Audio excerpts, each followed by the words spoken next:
नवरात्रि के 9 दिनों तक माँ दुर्गा की आराधना करने के बाद 10वें दिन रावण का पुतला जलाया जाता है। यह दिन विजयदशमी कहलाता है क्योंकि इसी दिन भगवान श्री राम ने लंकापति रावण का वध किया था।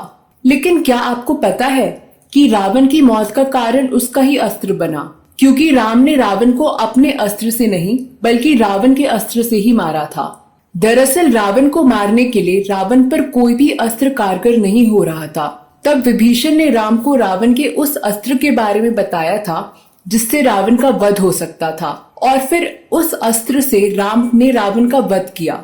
लेकिन राम ने रावण के उस अस्त्र को प्राप्त कैसे किया, इस वीडियो में मैं आपको विस्तार से पूरी कहानी बताने वाली हूँ।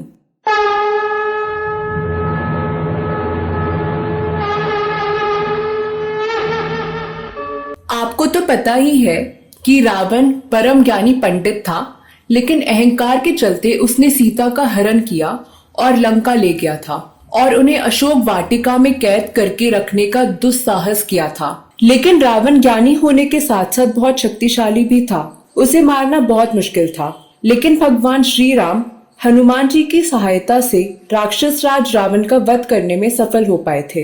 राम और रावण का युद्ध अश्विन शुक्ल पक्ष की तृतीया को प्रारंभ हुआ था और दशमी को यह युद्ध समाप्त हुआ था। लेकिन युद्ध तो उससे पहले से ही जारी था।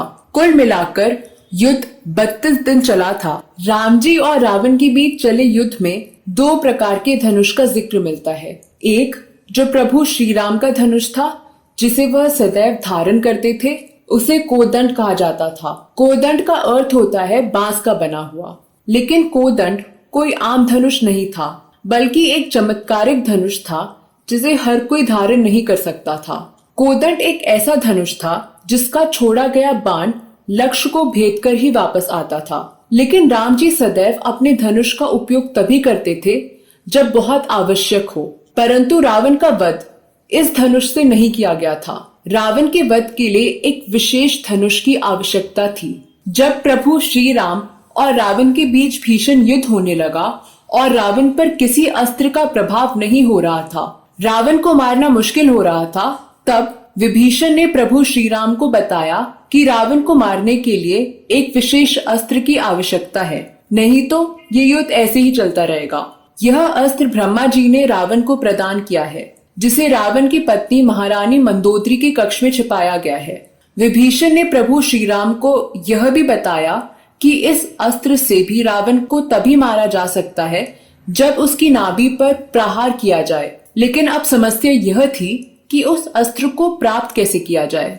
तब हनुमान ने इस अस्त्र को प्राप्त करने का निर्णय लिया और वे तुरंत वृद्ध ब्राह्मण का वेश धारण करके मंदोदरी के पास पहुंच गए। वह ब्राह्मण को देखकर प्रसन्न हो गई। वह उसका सत्कार करने लगी। तभी ब्राह्मण वेशधारी हनुमान ने मंदोदरी से कहा कि विभीषण ने राम को यह भेद बता दिया है कि रावण आपके कक्ष में रखे दिव्यास्त्र से ही मारा जाएगा। आप इस अस्त्र को कहीं और छिपा दे। यह सुनकर मंदोदरी घबरा गई और वह तुरंत दौड़ती हुई वहां पहुंच गई जहां उसने अस्त्र छिपा रखा था। तभी हनुमान जी अपने असली रूप में आ गए और वे मंदोदरी से वह अस्त्र छीनकर मंदोदरी को रोता हुआ छोड़कर आकाश मार्ग से वहां से चले गए। लेकिन इस युद्ध में क्या आप जानते हैं कि भगवान राम ने शुरू में रावण के हृदय में एक भी तीर नहीं चलाया। दरअसल रावण के हृदय में सीता जी का वास था। युद्ध में भगवान राम जब दशानन रावण का एक सिर काटते तो दूसरा सिर वापस आ जाता। इस तरह भगवान राम की कोशिश हर तरह से बेकार हो रही थी। जब देवताओं ने ब्रह्मा जी से पूछा कि भगवान राम रावण के हृदय में तीर मारकर उसकी जीवन लीला क्यों समाप्त नहीं कर रहे हैं, तो ब्रह्मा जी ने कहा, दरअसल रावण के हृदय में सीता जी का वास है और सीता के हृदय में भगवान राम का, और प्रभु राम के हृदय में सारी सृष्टि बसती है।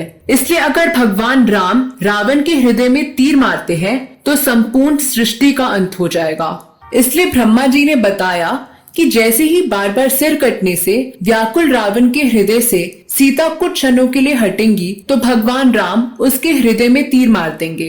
इसके बाद भगवान राम ने रावण की नाभि में तीर मारा। इससे उसका अमृत सूख गया और उसका ध्यान सीता से हट गया। फिर भगवान राम ने रावण के हृदय पर वार करके उसका वध कर दिया।